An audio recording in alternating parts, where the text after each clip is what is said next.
Shalom Aleichem Beshem Masya. Haleluya. Puji Tuhan, mari kita membuka Alkitab kita dalam perjanjian baru dalam surat Rasul Yakobus pasal yang keempat, ayat yang ke-8 sampai ayat yang ke-10.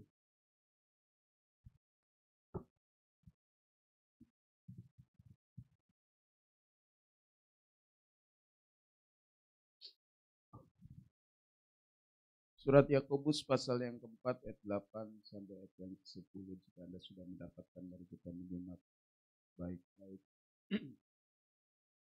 pesan firman Tuhan hari ini. Ayat yang ke-8, firman Tuhan berkata, mendekatlah kepada Elohim. Ini sebuah kalimat interaktif atau perintah, saudara. Mendekatlah kepada Elohim. Saya tidak tahu Anda sedang dekat dengan siapa, pribadi yang dekat.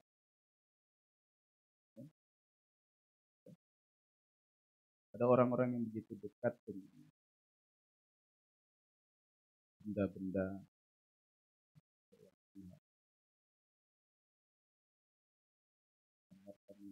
tapi dia kehilangan hubungan dengan kita. Firman Tuhan berkata apa, saudara? Mendekat kepada Tuhan, dan dia akan mendekat kepada. Basuhlah tanganmu, hai orang-orang berdosa, dan bersihkanlah hatimu, hai orang-orang yang bimbang. Bersedihlah dan merataplah, serta menangislah, biarlah tawamu diubah menjadi ratap, dan sukacitamu menjadi kemurahan.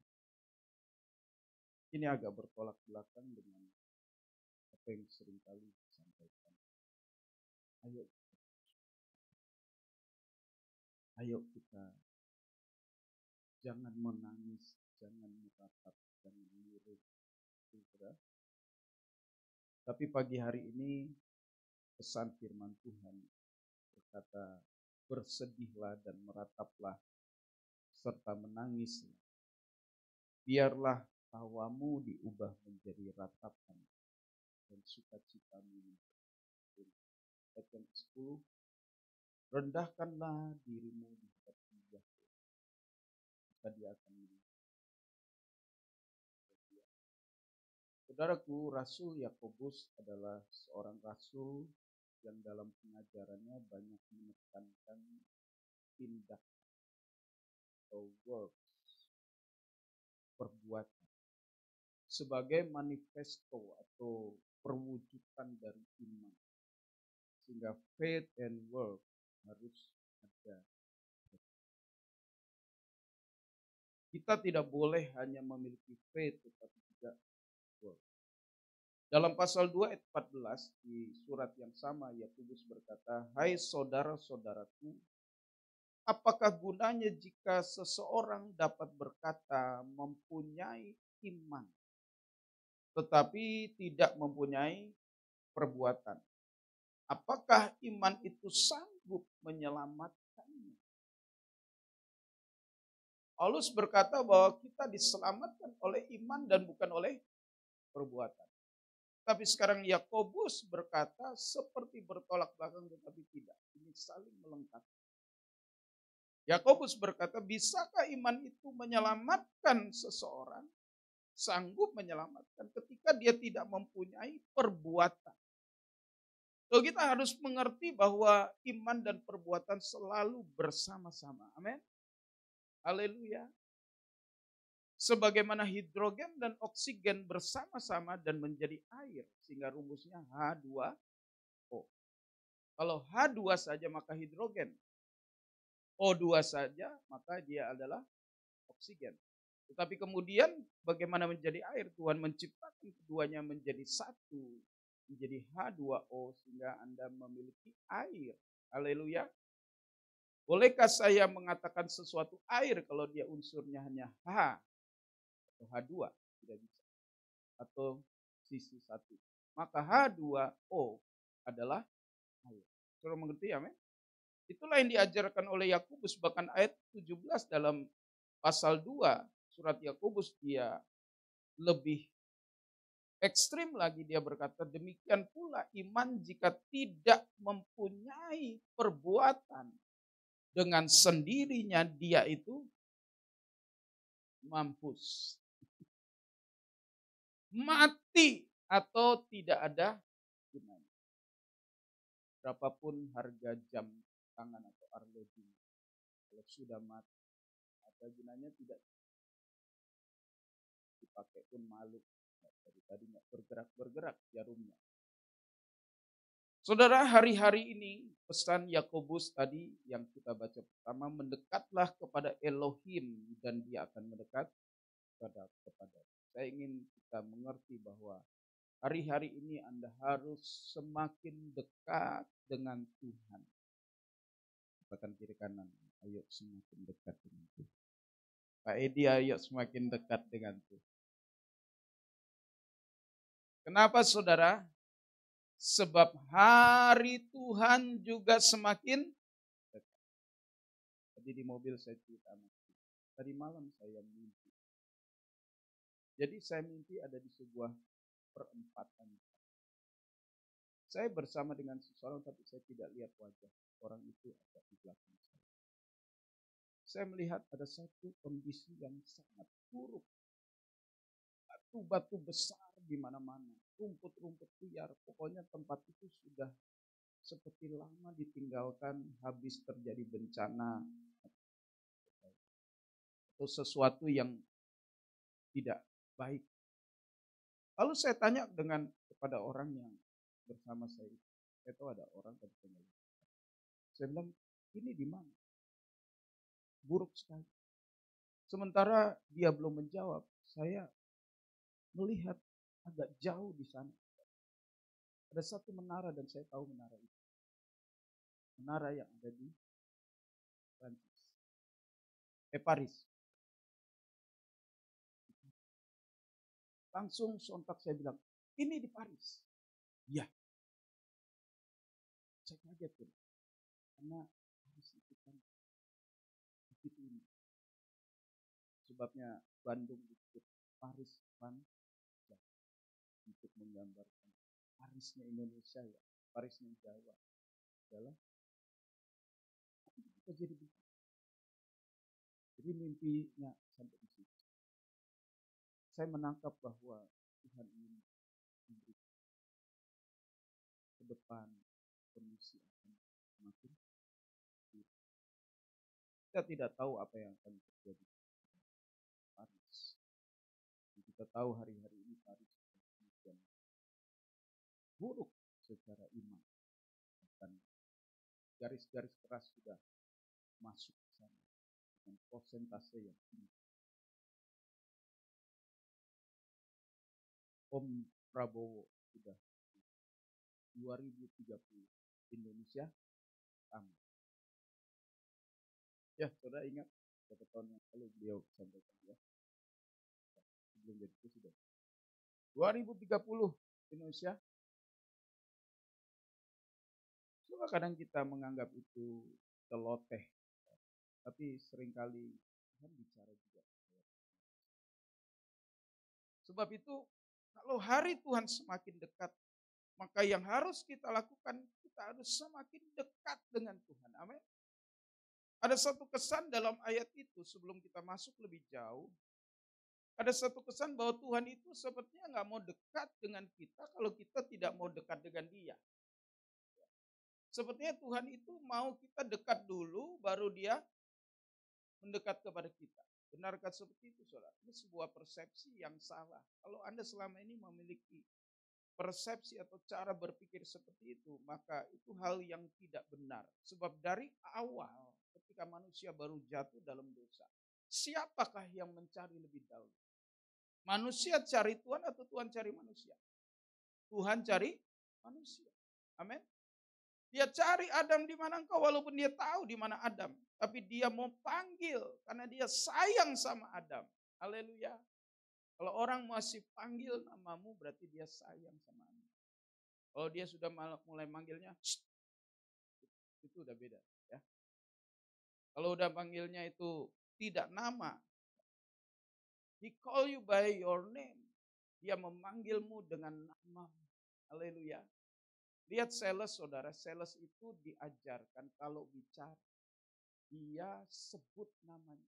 Pak Syarif ini barang gini Pak Syarif. Terus kata Syarif itu akan disampaikan, diucapkan. Itu memang teori dalam penjualan. Sehingga Pak Syarif ini merasa diperhatikan ya. Dari tadi namaku disebut, kalau dihitung-hitung mungkin ada 100 kali. Selain istriku kalau panggil kadang-kadang, mulai hari ini suami istri jangan baku panggil. Haleluya. Ya kalau saya dengan Bugem sih nggak panggil nama ya. Tapi ini penting saudara. Kita mengetahui bahwa Tuhan dalam 1 Yohanes 4 ayat 19, mari kita melihat. 1 Yohanes 4 ayat 19, firman Tuhan berkata, kita mengasihi dia sebab dia lebih dahulu mengasihi kita. Jelas saudara bahwa Tuhan lebih dahulu mengasihi kita. Tuhan lebih dulu melayani kepadaku, melayani. Kenapa kita melayani? Sebab Yesua lebih dulu melayanimu. Jadi jangan kau tidak melayani Tuhan. Sebab Tuhan sudah lebih dulu melayanimu. Bahkan dia membasuh kakimu. Dia membasuh kaki para murid. Itu adalah profetik, dia membasuh kaki kita saudara. Haleluya. Sudah sepantasnya kita membasuh kaki dia juga. Kita melayani dia sampai yang terendah yang dapat kita lakukan. Roma pasal 5 ayat yang ke-8. Paulus berkata demikian, Roma 5 ayat 8. Namun Elohim menunjukkan kasih-Nya sendiri kepada kita. Bahwa ketika kita masih berdosa, bahkan engkau belum mengenal Tuhan, Hamasya sudah mati. Ganti. Luar biasa. Amin saudara. Elohim menunjukkan kasih-Nya sendiri kepadamu. Bahwa ketika apa kasih-Nya? Yang digarisbawahi oleh Paulus adalah bahwa dia ketika engkau masih berdosa, engkau belum bertobat. Biasa kita menunjukkan kasih kita, belas kasihan kita kepada orang yang datang lalu minta maaf. Maaf, mama, papa maaf. Tadinya jengkel, jatuh hati. Betul? Tapi Tuhan menunjukkan kasih-Nya bukan waktu kita minta ampun, kita minta maaf, kita bertobat. Bukan. Bahkan ketika Anda dan saya masih berdosa. Bahkan kita tidak memikirkan Tuhan. Kita tidak peduli kepada Tuhan. Pada waktu itu dia menunjukkan kasih-Nya. Yaitu dia mati ganti kita. Amin. Jadi kita mengerti saudara. Tidak ada alasan. Oh, Tuhan itu hanya mau dekat kepada saya kalau saya mendekat kepada Tuhan. Bukan seperti itu. Amin. Jadi ini bicara hubungan. Sebuah relationship. Yang kita tahu sebuah relationship itu sangat rentan. Rentan terhadap gangguan. Saudara pasti Anda mengalami ketika Anda punya hubungan dengan seseorang. Ada saja hal-hal yang bisa membuat hubunganmu itu terganggu. Benar? Bahkan suami istri, gak usah kawan. Suami istri adalah gambaran hubungan yang paling dekat. Sehingga Alkitab berkata 2 menjadi 1. 2 menjadi 1. Tapi itu pun seringkali ada interference, ada gangguan, ada sesuatu yang mau nyelip di tengah dan membuat renggang hubungan. Itulah hubungan saudara. Kita tidak bisa mengatakan setiap hubungan bisa bebas dari gangguan, tidak. Dan gangguan apakah yang membuat kita punya hubungan dengan Tuhan itu terganggu. Yesaya pasal 50 ayat 1 dan 59. Mari kita lihat saudara. Yesaya 59 ayat 1 dan 2. Apa sih yang mengganggu hubunganmu dengan Tuhan? Kalau Tuhan berkata mendekatlah. Kalau firman Tuhan berkata mendekatlah, berarti saat ini kita jauh. Saya dengan Syarif ada jarak kurang lebih, saya ukur dengan taksiran saya 3 meter. Ya. Kalau saya mau bicara kepada Syarif, saya tidak bisa bicara dari sini. Kecuali saya teriak-teriak. Tapi aneh juga ya, cuma 3 meter teriak-teriak. Kalau saya bicara normal, Syarif nggak akan dengar dengan jelas. Saya harus mendekat. Amin saudara. Tetapi ketika saya mau mendekat, saya nggak bisa dekat lagi. Karena di sini ada sesuatu yang menghalangi saya. Maka yang menghalangi itu harus disingkirkan dulu. Jadi mendekat adalah satu usaha untuk kita mengembalikan hubungan kita dengan Tuhan. Artinya ada sesuatu yang terganggu sebelumnya, yang membuat kita itu berjarak. Bahkan jaraknya mungkin tidak jauh, tapi ada sesuatu yang menghalangi Anda dengan orang itu, dengan Tuhan. Nah, Yesaya 59 ayat 1 dan 2 berkata, lihatlah tangan Yahweh tidaklah kurang panjang untuk menyelamatkan, ataupun telinganya tidaklah berat untuk mendengar. Namun kejahatanmu itulah yang apa saudara? Memisahkan. Yang apa saudara? Memisahkan kamu dari, bukan Elohim dari kamu. Kamu yang terpisah dari, saudara bisa melihat? Bukan Elohim yang menjauh, bukan. Kita yang menjauh. Anda melihat saudara? Dosa itu bukan membuat Tuhan menjauh. Tuhan itu sayang sama Anda. Tetapi kitalah yang kemudian terpisahkan dari Tuhan. Kamu dari Elohimu, dan karena dosa-dosamu, Dia telah menyembunyikan wajahnya darimu untuk mendengar. Jadi clear saudara, jelas. Yang dimaksud Yakobus mendekat bukan tentang jarak. Oh, rumah saya jauh dari gereja. Kalau gitu saya harus beli rumah dekat. Saya harus kos dengan dekat. Soalnya saya mau katakan itu tidak akan mengubahkan. Bahkan Anda tetangga gereja pun, kalau hatimu jauh, Anda juga tidak akan. Betul? Yang orang bilang tinggal ngesot. Jadi ini bukan tentang jarak dari rumah ke gereja. Sebab itu saya selalu menghargai, mengapresiasi orang-orang yang harus menempuh berkilo-kilometer untuk mencapai Kinamon. Haleluya. Upahmu besar di sorga. Ya saudara, Tuhan itu adil. Makin besar pengorbananmu, Tuhan hargai dong. Masa Tuhan anggap sama? Enggak lah. Tapi bukan artinya yang dekat gereja lalu tidak dihargai. Enggak. Haleluya. Jadi ini bukan tentang jarak. Perhatikan kembali saudara. Ayat yang ke-8 setelah dia berkata dia akan mendekat kepadamu, lalu ada pesan yang harus kita cermati.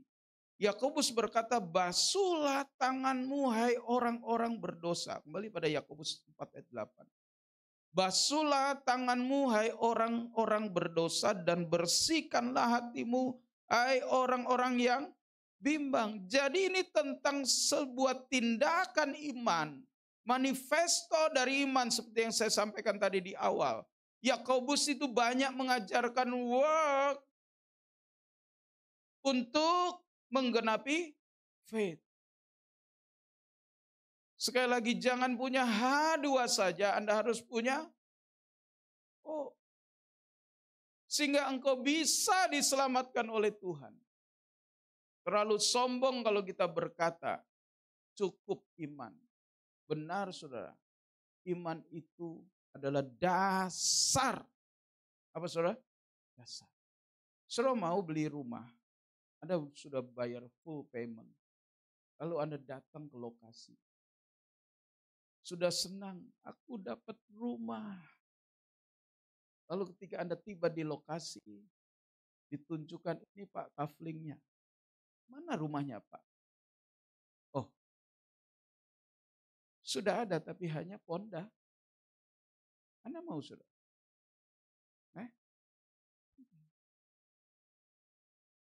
Usut punya usut ternyata yang Anda bayar belum full payment, baru down payment. Anda mau memiliki kehidupan seperti itu? Sebab iman harus disertai dengan perbuatan. Haleluya. Sehingga Yakobus mendetailkan apa yang dia maksud dengan mendekat. Itu bukan secara simbolis saja. Dia detailkan, basuhlah tanganmu hai orang-orang berdosa, bersihkanlah hatimu. Jadi ini bicara membasuh atau mentahirkan tangan, yang bicara perbuatan. Membersihkan hati, bicara perasaanmu. Juga kemudian dia lanjutkan, merataplah dan merendahkan diri. Ini bicara sikapmu di hadapan Tuhan. Mengapa Yakobus menekankan hal itu, saudara? Sebab jika Anda lihat ayat-ayat sebelumnya, saya selalu mengatakan bahwa sebuah ayat harus dipahami dalam konteks, tidak boleh diambil gitu saja, saudara. Apa konteks daripada pesan firman Tuhan yang kita baca ayat 8 sampai ayat 10? Tentu konteksnya dimulai dari ayat yang pertama. Perhatikan kembali Yakobus 4. Kalau tadi adalah pesan imperatif atau pesan perintah, mendekatlah Aser kepada Tuhan. Itu imperatif, saudara. Firman Tuhan harus balance antara pesan imperatif dan pesan indikatif. Orang tidak hanya harus dikasih tahu mendekat kepada Tuhan. Orang akan bertanya, why? Aku sudah dekat kok, hari ini aku ada di gereja. Dari tadi aku menyembah Tuhan, bahkan sebelum pastor datang, aku sudah datang. Ya, sebelum saya datang, sudah ada yang datang lebih dulu dari saya. Siapa yang lebih dekat pastor? Pastor atau saya? Kan gitu, saudara ya. Kalau saya hanya menyampaikan pesan imperatif, mendekat, mendekat, mendekat. Why? Maka harus ada pesan indikatifnya. Apa yang mengindikasikan sehingga saya harus mendekat kepada Tuhan? Pesan indikatifnya mulai di ayat yang pertama. Mari kita melihat, saudara. Ayat pertama dan ayat yang kedua, saya bisa satukan menjadi satu pesan indikatif, yaitu false heart. Hati yang fals. Saya sudah pernah peragakan kepada Anda, ketika Syarif memainkan lagu dengan gitarnya, lalu saya kendorkan senarnya. Maka lagu yang indah menjadi sumbang. Syarif yang biasanya bisa main gitar menjadi seperti orang bodoh yang gak bisa main gitar. Kenapa, saudara? Fals senarnya. False heart dijelaskan di ayat 1 dan 2. Mari kita melihat. Yakobus berkata, dari manakah peperangan dan pertengkaran di antara kamu? Ini bicara konteks orang, bukan orang luar, saudara, orang dalam, orang Kristen, anak Tuhan. Kok bisa ya ada peperangan dan pertengkaran? Masih ada piring terbang di rumah? Masih ada roket-roket? Tidak ada. Dari manakah peperangan dan pertengkaran di antara kamu? Bukankah dari sini? Titik 2. Dari kesenanganmu yang berjuang di dalam anggota-anggota tubuhmu. Kamu mengingini dan kamu tidak memperolehnya. Kamu membunuh dan kamu cemburu. Dan kamu tidak mampu menggapainya. So ternyata simple. Sesuatu yang berasal dari kondisi kebatinanmu yang tidak nyaman. Engkau merasa cemburu, engkau merasa ingin tetapi engkau tidak bisa menggapai. Lalu kamu bertengkar dan berperang. Tetapi kamu tidak memperolehnya karena kamu tidak meminta. Saudara, jelas bahwa hal pertama yang membuat seseorang jauh dari Tuhan adalah ketika dia mulai jauh dari sesamanya. Saudara tidak bisa mengatakan saya dekat Tuhan kok walaupun saya jauh dari seseorang. Bisa saudara? Halo? Bisa gitu? Tidak bisa. So Yesus mengajarkan doa Bapa kami, ampunilah dosa kami seperti kami mengampuni orang yang bersalah. Tadi pagi saya menyampaikan satu firman di WA, usahakanlah perdamaian dengan sesama, nanti Tuhan usahakanlah perdamaian dengan Tuhan. Tuhan akan usahakan perdamaian dengan sesama atau bahkan musuhmu. Jadi sesuatu yang harus balance, horizontal dan vertikal. Apa yang membuat kita jauh dari Tuhan?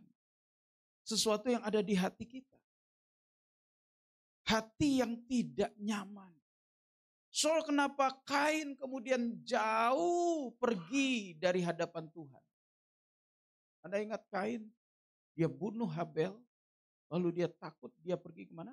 Ke tanah Nob. Dia jauh, Alkitab berkata dia menjauhi wajah Tuhan dalam terjemahan asli. Mengapa saudara? Karena dia tidak bisa dekat dengan Habel. Saudara, apa yang membuat kita jauh? Yang pertama adalah waktu hati kita itu dengan sesama itu sedang tidak beres. Benar gak sih saudara? Kalau hatimu sedang tidak beres, ke gereja juga gak nyaman ya. Betul? Ya. Kenapa orang banyak pindah gereja? Hatinya sudah tidak. Ketemu dia lagi. Saudara, bereskan. Karena kemanapun Anda pergi, kemanapun ke gereja, manapun Anda akan pindah, Anda akan ketemu orang yang sama seperti itu. Belum aja waktu. Ya saudara. Di sini Anda menghindari seseorang, Anda pindah ke gereja lain. Nanti di sana ada yang seperti itu. Sebab memang itu belum selesai. Tuhan akan selalu memiliki Penina untuk Hana. Kau ingat Penina dan Hana. Hana itu mamanya Samuel, Penina itu madunya Elkanah. Firman Tuhan berkata hari lepas hari Penina selalu menggusarkan hati Hana. Hana nangis. Tapi justru itulah yang melahirkan Samuel. Seperti tangisan satu kerang mutiara. Saudara tahu kerang mutiara itu, kenapa dia punya mutiara di dalam tubuhnya? Itu hasil tangisan. Waktu pasir masuk dalam tubuhnya dan dia sakit, dia nangis. Dia mengeluarkan satu zat dan zat itu berakumulasi menjadi mutiara. Saudara tahu kenapa Tuhan izinkan sesuatu menyakitkan dalam hidupnya? Supaya ada mutiara dalam hidupnya. Yang Tuhan bisa ambil, amin. So jangan hindari hubungan-hubungan yang sedang miss atau false. Selesaikan. Kalau engkau merasa saya tidak nyaman dengan dia, datang saudara. Firman Tuhan berkata ketika engkau membawa persembahan lalu engkau merasa dalam hatimu ada sesuatu yang salah dengan orang lain. Tuhan bilang apa? Pindah gereja? Tidak. Taruh dulu persembahannya. Jangan hampiri Tuhan dulu. Bayangkan Tuhan itu ngalah loh saudara. Tuhan apa? Tuhan bilang, gak apa-apa deh gue nanti aja. Lu selesain dulu sama saudara. Haleluya. Datang pada orang itu lalu minta maaf selesaikan. Baru engkau bawa lagi persembahanmu kepada Tuhan. Itulah kebenaran. Sebab itu kita belajar bahwa yang membuat kita jauh dari Tuhan berasal dari hatimu. Sehingga jangan mengaku engkau dekat Tuhan kalau hatimu masih bermasalah dengan sesama. Haleluya. Dulu saudara, saya dulu sudah lama sekali ya, mungkin 20 tahun lalu, 20 tahun lalu. Di Efrata itu ada komprias. Dan saya sebagai wakil gembala saya harus hadir juga di komprias. Tetapi saya amati ada seseorang yang kalau saya hadir dia nggak ada. Tadinya saya kira kebetulan. Lama-lama saya lihat nggak kebetulan. Ini sebuah sesuatu yang sistematis, apa istilahnya, terstruktur, masif, dan sistematis. Saya bilang gini, wah kesian juga kalau dia nggak ibadah kompria kan saudara ya. Kalau gitu saya ngalah. Saya nggak ibadah. Kemudian beberapa waktu berlangsung, Tuhan tegur saya. Kenapa begitu? Bukan begitu caranya. Caranya adalah datangi orang. Sampaikan. Perbaiki hubungan. Kalau ada sesuatu yang salah, lalu saya datang. Saya selesaikan. Dan sejak itu dia datang lagi. Walaupun saya dah. Saudara jangan menghindar. Anda harus selesaikan. Amin. Karena itu akan membuat Anda tidak bisa dekat dengan Tuhan. Kata mendekatlah kepada Elohim, bicara usahamu untuk memperbaiki hatimu. Itu yang pertama. Yang kedua saudara, ada di ayat yang ketiga, firman Tuhan berkata, kamu meminta atau berdoa, kata lain untuk meminta di terjemahan lain adalah berdoa. Tetapi kamu tidak menerimanya sebab kamu meminta dengan jahat, bahwa kamu akan menghamburkannya dalam kesenanganmu. Saudara, ini bicara false prayer atau doa yang salah. Apa yang membuat orang yang sepertinya dia itu mau mendekat kepada Tuhan karena dia itu berdoa terus. Orang kalau berdoa kan berarti mau dekat dengan Tuhan. Tapi firman Tuhan berkata karena doanya salah, maka dia tidak pernah bisa mendekat. Doa harusnya itu benar-benar mendekatkan kita dengan Tuhan. Betul nggak saudara? Karena doa kan komunikasi kita dengan Tuhan. Doa adalah jembatan bagi kita untuk bertemu dengan Tuhan kita. Lagunya kan gitu ya, jembatan. Tapi jembatannya ini salah. Sehingga salah berdoa justru bukan membuat Anda itu dekat, justru membuat Anda jauh. Jelas Yesaya 59 dari ayat yang kedua, firman Tuhan berkata, namun kejahatanmu itulah yang memisahkan kamu dari Elohimmu, dan karena dosa-dosamu dia telah menyembunyikan wajahnya darimu untuk mendengar doamu. Jadi doa yang harusnya mengeratkan kita dengan Tuhan, justru menjauhkan. Bahkan saya bisa katakan doamu itu melawan dirimu sendiri. Saudara pernah melemparkan bola ke tembok. Bola yang mudah mantul. Taruh kata bola kasti. Saudara lempar, makin keras Anda lempar bola itu. Makin keras dia balik kepada badanmu. Betul saudara? Ketika ada dosa, maka dosa itu memisahkan Anda dengan Tuhan. Dan sekeras doamu, doamu akan melawan Anda sendiri. Sehingga Anda tidak pernah bisa menjangkau Tuhan dengan doamu, sebab doamu justru berbalik kepada Anda sebagai serangan. Jadi membuat kita jauh dari Tuhan. Yang kedua adalah doa yang salah. Doa yang religius tetapi tidak spirit. Religius, bicara religi, agama. Sebagai orang beragama kita harus suka berdoa. Tetapi kalau doa kita tidak benar, maka kita tidak spirit. Haleluya. Yang keempat, mari perhatikan ayatnya 4 dan 5, saudara. Firman Tuhan berkata, Yakobus 4 ayat 4 dan 5. Hai pria-pria dan wanita-wanita pezina, tidakkah kamu mengetahui bahwa persahabatan dengan dunia adalah permusuhan dengan Elohim? Wow. Persahabatan dengan, hati-hati ini saudara. Ini ngeri nih ayat ini. Ayat ini benar-benar mengerikan. Karena ada kata permusuhan dengan Elohim. Persahabatan dengan dunia adalah permusuhan dengan Elohim. Jadi siapa saja yang bermaksud menjadi sahabat baru bermaksud, saudara. Belum benar-benar baru bermaksud menjadi sahabat dunia ini. Dia ditetapkan, ada ketetapannya, ada suratnya, ada keputusannya.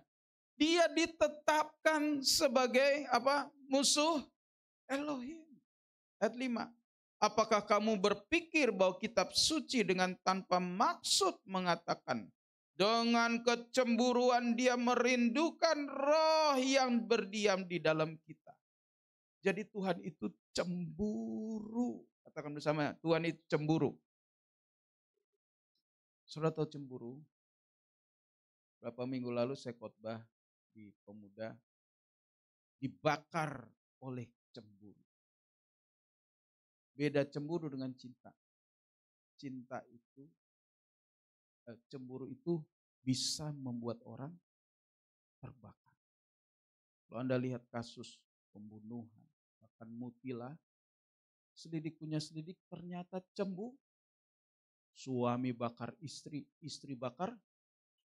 Yang kemarin terjadi, seorang suami bunuh seseorang yang dia duga. Bayangkan saudara, baru dugaan. Ada pacaran dengan istrinya.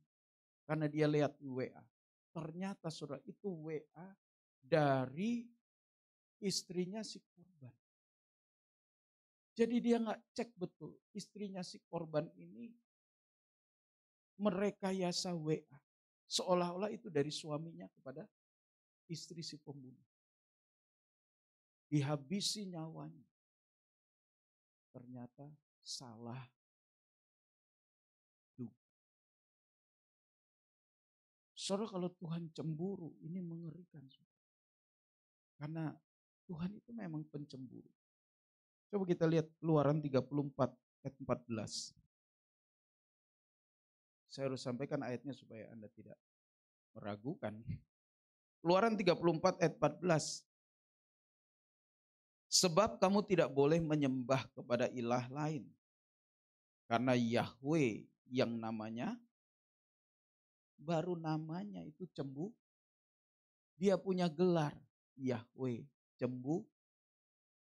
Siapa di sini punya gelar cemburuan? Syarif cemburuan. Cemburuan itu dari suku apa ya? Yahweh. Tuhan Yahweh itu gelarnya apa? Cemburu. Dialah Elohim yang cemburu.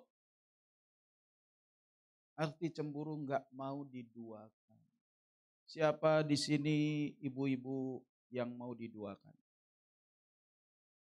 Enggak ada. Meskipun di belahan lain ada. Tapi mereka karena taat pada hukum. Kalau ditanya, sebenarnya kamu mau enggak sih dimadu? Enggak ada yang mau, saudara. Tapi karena ada hukumnya, ya sudah, pasrah. Karena ini juga pengabdian kepada Tuhan mereka. Mereka menganggap sebagai sebuah ibadah. Ya kalau sudah begitu ya sudah, saudara. Tapi kalau ditanya secara pribadi, you sebagai wanita, mau nggak dimadu? Jangankan 4, 1 aja nggak mau. Nggak mau. Pria juga nggak mau kan dimadu. Ada pria yang mau dimadu?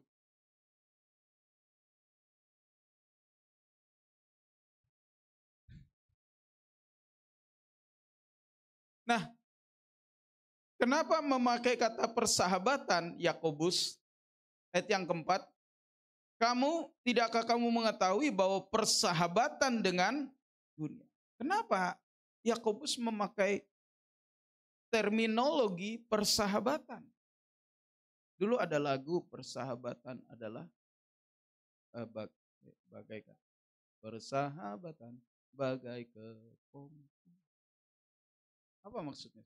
Oh, kepompong, saudara ya. Kepompong itu mengubah ulat menjadi. Satu saat ada seorang iseng, entah iseng atau dia nggak ngerti. Ada kepompong dan kepompong itu bergerak-gerak. Dia memprediksi ulat di dalamnya itu pengen keluar. Kesian dia. Aduh kesian nih ulat terkurung dalam. Lalu apa yang dia lakukan? Dia ambil gunting, dia gunting kepompong. Maksudnya membebaskan ulat itu dari kepompong. Apa yang terjadi saudara? Jatuhlah ulat itu. Jadi ulat kagak, jadi kupu-kupu kagak. Saudara mau seperti itu?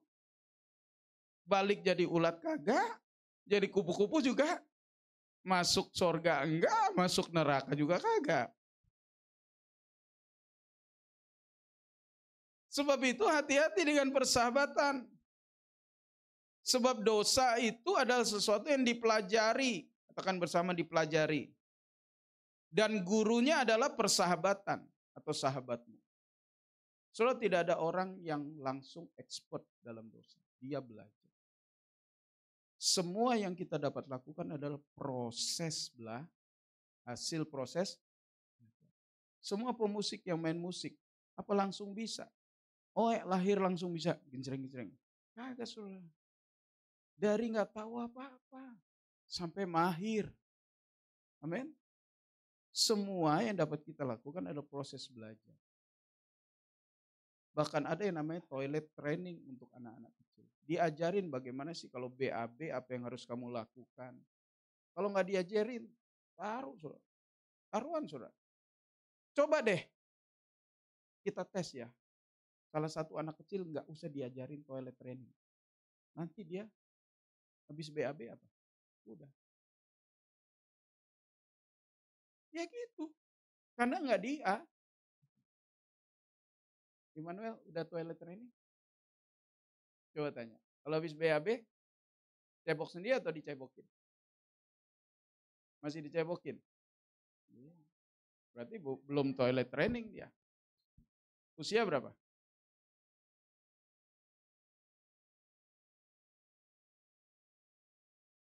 5. Terusnya 5 udah ya. Kasih tahu mamanya ya. Ma kata pastor mesti toilet. Ya sewaktu-waktu nggak ada mamanya kan. Masa dia langsung bangun lalu. Semua adalah proses belah. Hati-hati saudara. Semua yang baik dan yang buruk itu dipelajari. Manusia itu punya kemampuan belajar.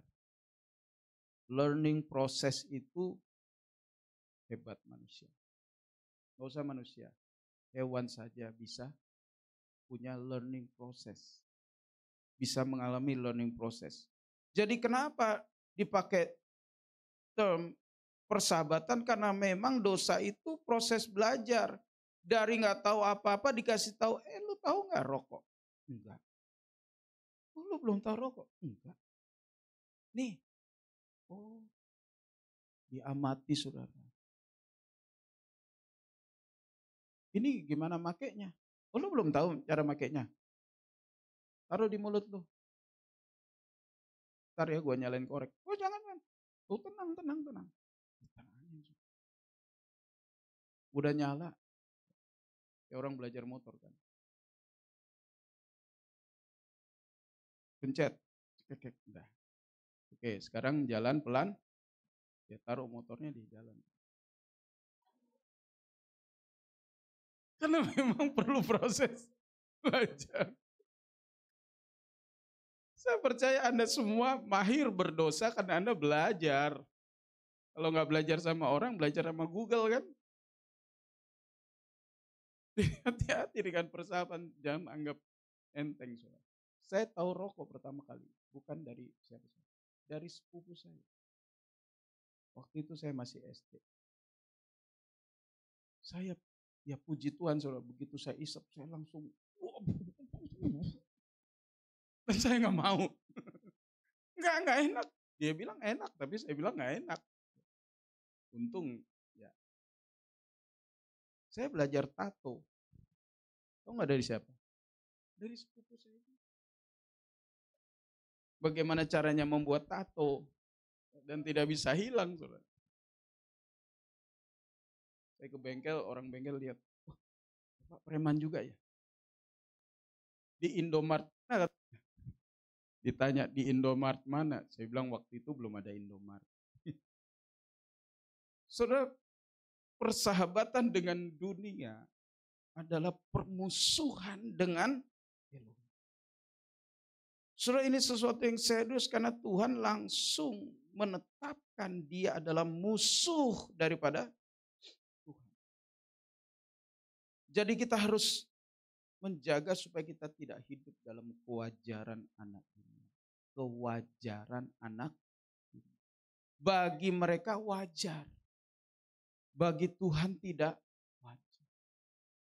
Lalu so alim, ya gue memang alim. Kalau ada yang bilang gitu ya, Raden, kamu alim banget. Ya, aku alim. Aku malah mau jadi alim ulama.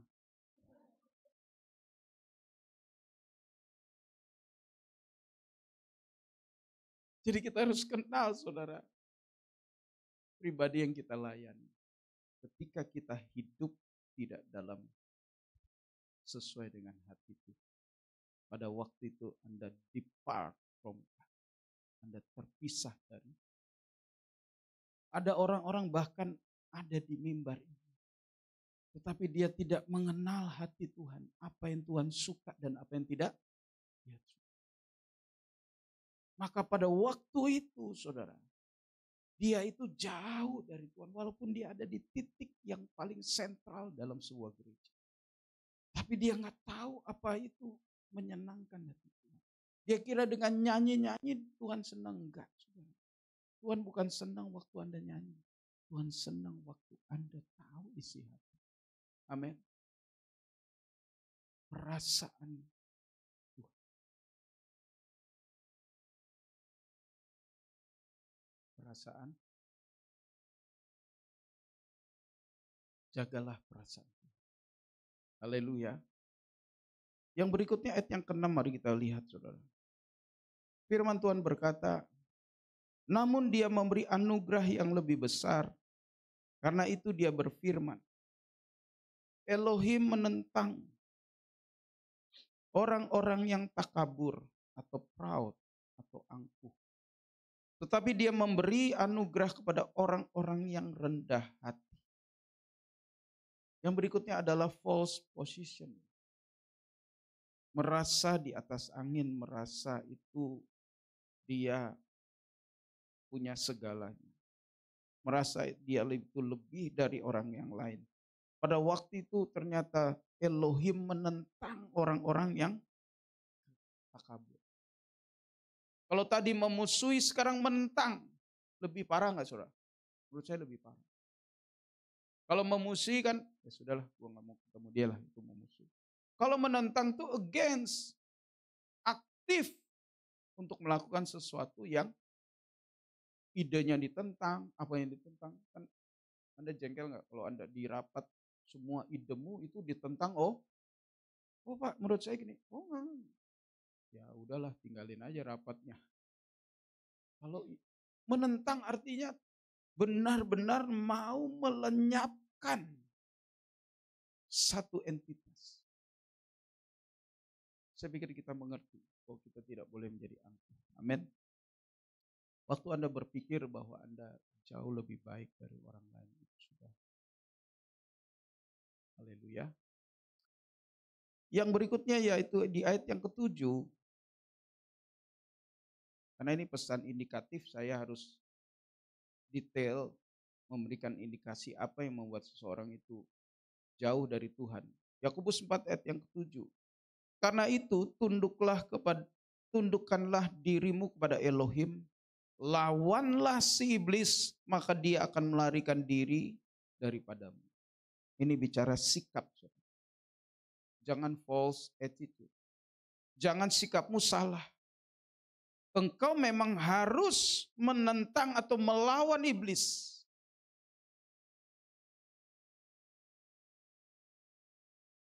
Kita tahu apa yang membuat iblis mendekat kepada Anda. Saudara tahu apa yang membuat iblis tertarik kepada seseorang? Ketidaktaatan. Karena iblis nama aslinya adalah Satan. Jadi Satan itu nama, saudara ya. Nama. Iblis itu kan dari bahasa Latin. Diabolos Latin. Iblis apa ya? Bahasa Indonesia tadi. Satan. Satan itu artinya penentang kehendak. Literally arti kata Satan. Jadi Satan tuh senang dengan orang yang suka tidak taat kepada Tuhan. Sederhana, saudara. Waktu Anda tidak taat, Anda itu akan didekati oleh Satan. Dan sebaliknya Anda akan dijauhi oleh Tuhan. Karena Tuhan itu kudus. Dan ketidaktaatan adalah sifat dari si Satan. Begitu dia mencium itu ada padamu, maka dia akan segera mendekat. Sederhana. Sebab itu sikap kita harus benar. Tundukkanlah dirimu kepada Elohim. Haleluya. Sebab ini penting, ini untuk kebaikan Anda. Waktu sikapmu benar. Saudara lihat pesawat, saudara. Pesawat itu ada namanya attitude. Sikapnya. Dia bisa begini, ya, bisa dongak gini, bisa nunduk, bisa rata. Ini menentukan dia mau kemana. Kalau dia dongak, dia akan naik terbang. Makanya pesawat waktu naik, dia akan cenderung diangkat depannya. Gak boleh begini. Tapi kalau dia mau turun, dia mesti turun moncongnya. Ketika dia floating, melayang, dia harus lurus. Itu tugas pilot untuk mengatur sirip pesawat. Apakah dongak, ataukah nunduk, ataukah lurus. Sikapmu menentukan Anda ini mau kemana. Sikap kita adalah ketika kita tunduk kepada Elohim, maka dia akan membuat Satan lari daripada. Gak usah diusir, saudara. Satan tuh lari dari orang yang taat kepada Tuhan. Amin. Haleluya. Jadi ini adalah indikatifnya. Nah, sekali lagi pesan imperatifnya. Yaitu lawanlah dosa. Lawanlah dosa. Untuk mendekat kepada Tuhan. Karena ada 5 isu yang tadi saya jabarkan. 5 persoalan yang di dalam dirimu. Yang tidak mudah begitu saja untuk keluar dari dirimu. Maka ada pesan dari Yakobus, mendekatlah. Dalam pengertian paksalah dirimu untuk mendekat. Dalam King James, Yakobus 4 ayat 8, dipakai istilah draw nigh to God. Saudara tahu kata draw? Kata draw itu artinya menarik, menyeret, mengeluarkan dengan paksa. Waktu Lot mau dikeluarkan dari Sodom, saudara. Apakah Lot itu dengan mudah dikeluarkan dari Sodom? Tidak. Dia harus dipaksa oleh malaikat untuk keluar dari Sodom. Kalau segera dikasih tahu Lot, keluar Lot dari Sodom, Lot. Sodom mau dihancurin. Enggak akan keluar. Maka firman Tuhan berkata, ditariklah tangan Lot. Tapi sayangnya istri Lot menoleh ke belakang dan menjadi tiang garam. Kalau tidak dipaksa, dia tidak akan keluar. Saudara tahu kata mendekatlah kepada Elohim ini bicara Anda harus memaksakan diri untuk mendekat kepada Tuhan. Draw. Bukan sekedar kemauan saja, Anda harus memaksa. Saya percaya ketika Anda mau datang ke gereja tadi, ada yang masih merasa ngantuk, ya. Lagi pemuda, ya. Di malam ada latihan, ntar mereka mau tampil. Saya ingat jam berapa tadi malam baru pulang. 11 atau jam 11. Kalau dihitung jam tidur masih kurang. Tapi saya bersyukur kalian memaksa diri. Ya puji Tuhan, ibadah kita jam 9. Kalau kita bikin jam 7, harus lebih paksa lagi. Saudara, saya pernah sampaikan Nuh, dia memaksakan diri untuk membangun bahtera. Sekitar 52 tahun dia membangun bahtera. Dan dia selamat. Bayangkan saudara, kalau dia tidak paksa, dia tidak akan selamat. Daud berkata begini. Mari kita lihat Mazmur 119. Mazmur 119 ayat yang ke-35. Buatlah aku berjalan pada alur perintah-Mu, karena aku bersuka di dalamnya. Mazmur 119 ayat 35. Buatlah aku berjalan pada alur perintah-perintah-Mu, karena aku apa saudara?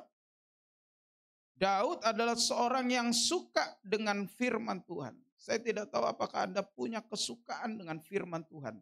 Daud adalah tipe orang yang suka. Anda bisa bayangkan kalau Anda suka makanan tertentu, bakso kah? Maka kalau Anda mau jajan, yang didahulukan adalah menu bakso. Tetapi di dalam ayat yang 36 Daud berkata gini, tundukkanlah hatiku kepada peringatan-peringatanmu dan bukan pada perolehan yang tidak adil.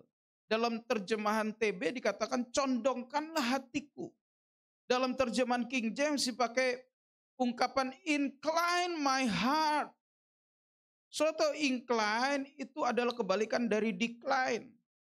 Incline itu naik dan decline itu turun. Dan saudara kita mengerti kalau kita mau naik itu butuh effort atau enggak? Ya.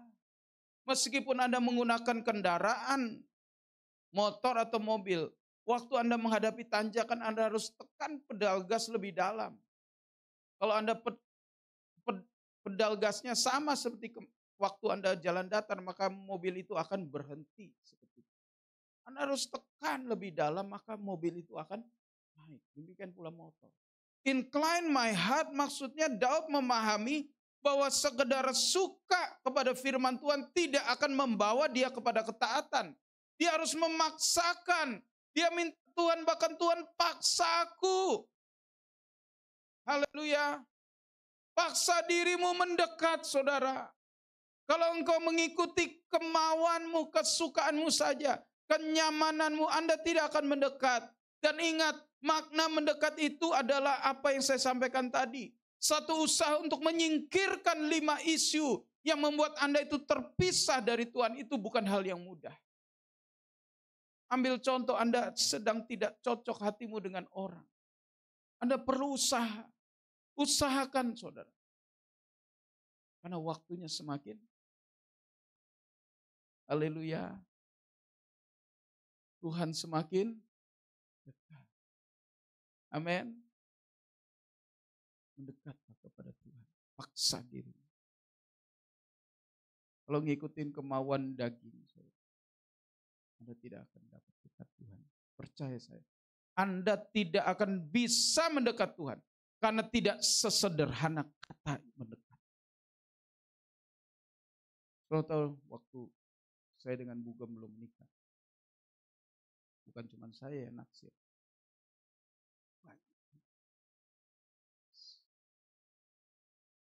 Tapi yang berusaha cuma saya.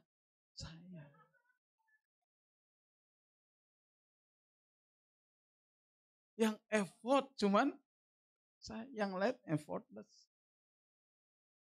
Akhirnya gigit ya. Janur kuning sudah. So jangan Anda gigit jari karena Anda tidak effort. Tidak automatically ketika Anda suka Tuhan, Anda itu dekat Tuhan. Enggak, saudara. Itu pemikirannya. Anda harus berusaha, Anda harus paksa bahkan. Semakin nodanya semakin bandel, kata Rinso. Mesti 2 kali. Noda semakin bandel kan usahamu harus semakin kuat. Tadi kerok kah, tadi amplas kah. Itu Anda tahu bahwa Yesua mati di kayu salib untuk kita didekatkan pada Allah. Amin. Dia membuat jalan. Tapi kalau kita tidak mau menjalani jalan itu, dia berkata, akulah jalan kebenaran dan hidup. Tapi Anda harus punya effort untuk menjalani jalan itu. Anda tidak bisa diam saja tiba-tiba Anda sampai di tujuan. Itu hanya ada di film-film fiksi. Ya kan, Star Trek berdiri, tahu-tahu sudah pindah. Ya. teleporter. Tubuhnya sudah pindah ke tempat, itu fiksi. Kalau benda mungkin saja, mungkin. Data itu sudah bisa dipindah. Gambar saya muncul di streaming. Itu kan pemindahan data digital. Tapi yang namanya fisik, saya belum tahu ya. Kalau teknologi akan sampai di sana, tapi rasanya enggak. Kalau ilmu hitam mungkin bisa.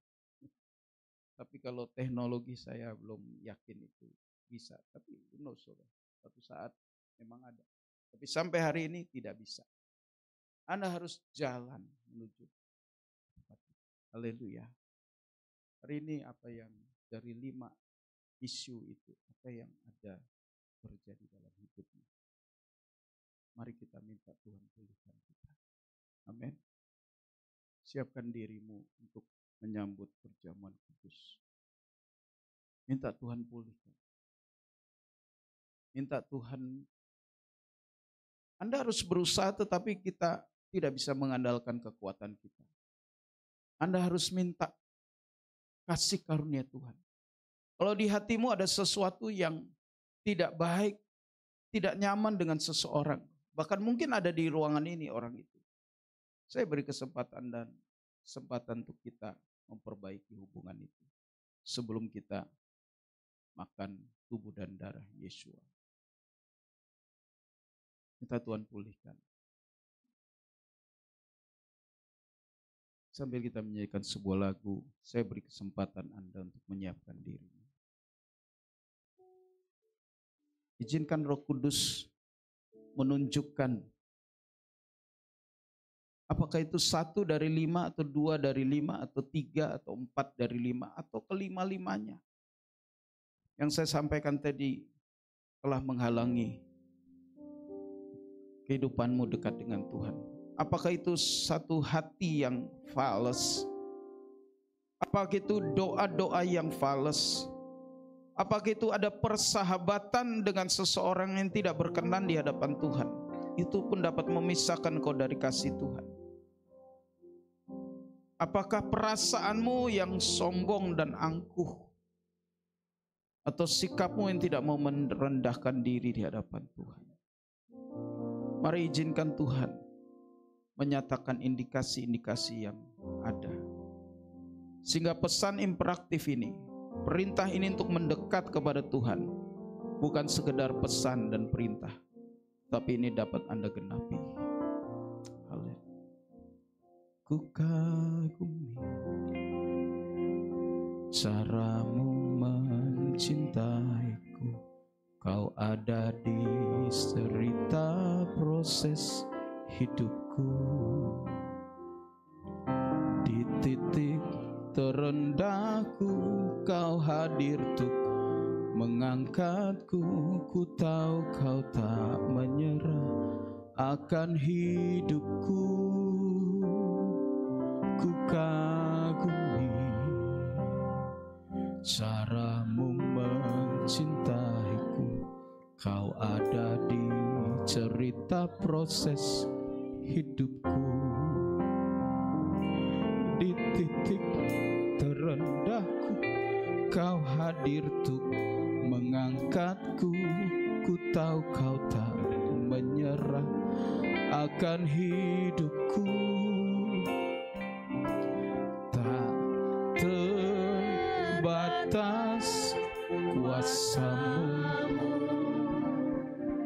tak terduga caramu,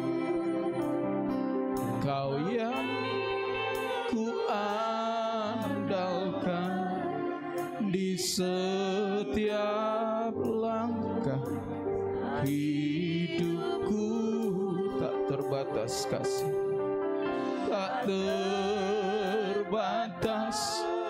kasih-Mu,